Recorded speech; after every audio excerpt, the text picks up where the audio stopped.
into the fire. When I lost me, a cheating man, I got a no-count lie.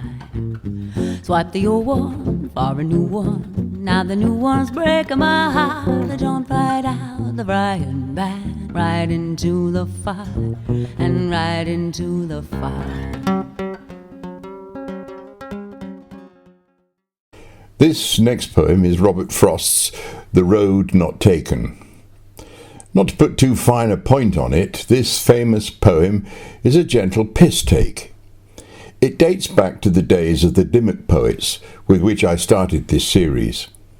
Frost was with them in Gloucestershire, and he and Edward Thomas of Adlestrop fame used to go for long walks. Thomas was well known to Frost for dithering at points on their walks when they had to decide whether to go one way or another.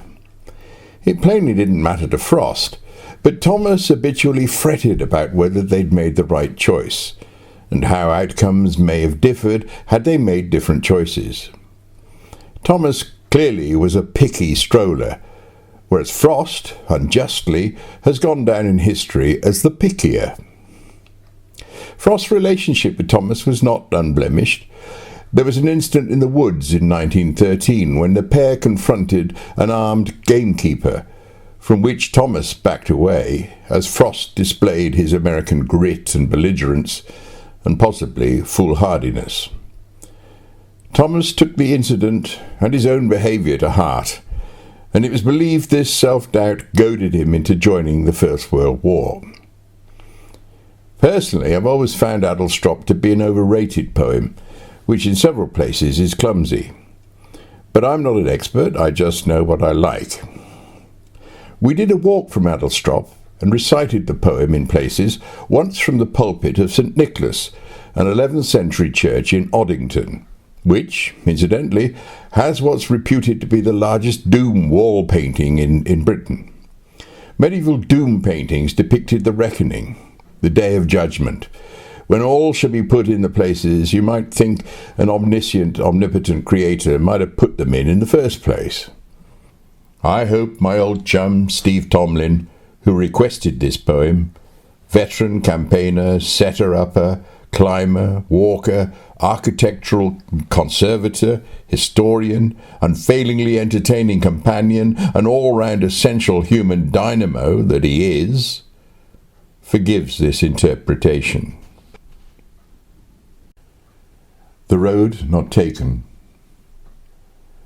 Two roads diverged in a yellow wood, and sorry I could not travel both and be one traveller. Long I stood and looked down one as far as I could, to where it bent in the undergrowth. Then took the other, just as fair, and having perhaps the better claim, because it was grassy and wanted wear, though as for that, the passing there had worn them really about the same. And both that morning equally lay in leaves no step had trodden black. Oh, I kept the first for another day. Yet knowing how way leads on to way, I doubted if I should ever come back. I shall be telling this with a sigh, some ages and ages hence. Two roads diverged in a wood, and I took the one less travelled by, and that has made all the difference.